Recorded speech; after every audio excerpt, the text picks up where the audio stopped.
بات عرض کر دوں. ختم نبوت ہو، رد ادیان باطلہ ہو،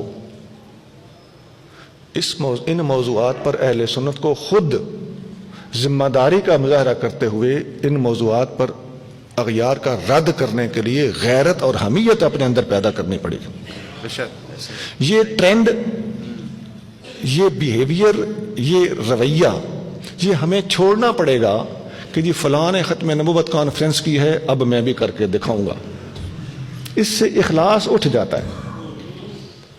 ہمیں کیوں نہ ڈائریکٹلی ختم نبوت سے محبت ہو اور ہم اس کو ذمہ داری کے ساتھ نبھانے کی کوشش کریں. کوئی اور کرے یا نہ کرے، کھائے کھس مانو. واہ واہ، سبحان اللہ، سبحان اللہ. ہم نے حضور صلی اللہ علیہ وسلم کی ختم نبوت کا دفاع کرنا ہے انشاءاللہ انشاءاللہ انشاءاللہ.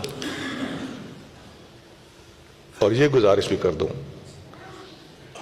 کہ نبی کریم صلی اللہ علیہ وسلم کی ختم نبوت کے اندر ہی نبی کریم صلی اللہ علیہ وسلم کی رسالت کا پیغام موجود ہے، اور پوری دنیا تک ابلاغ رسالت محمد کریم صلی اللہ علیہ وآلہ وسلم کو نبھانے کے لیے ختم نبوت کا پلیٹ فارم ایک بہترین پلیٹ فارم ہے.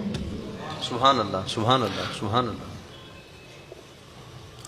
اور یہ بھی مناسب ہے کہ جس طرح آج میلاد کے مہینے میں ختم نبوت کا موضوع رکھا گیا ہے، بلا شبہ محافل میلاد میں بھی موضوع ختم نبوت پر گفتگو ہونی چاہیے. سبحان اللہ. اس کو میلاد مصطفیٰ کے ساتھ متعلق کیا جائے، ریلیٹ کیا جائے.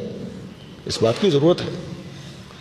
میں خراج تحسین پیش کرتا ہوں اس سوچ کو جس نے اس موضوع کو آج کے دنوں کے اندر پرویا اور اس موضوع پر گفتگو کرنے کے لیے فقیر کو حکم دیا. سبحان اللہ.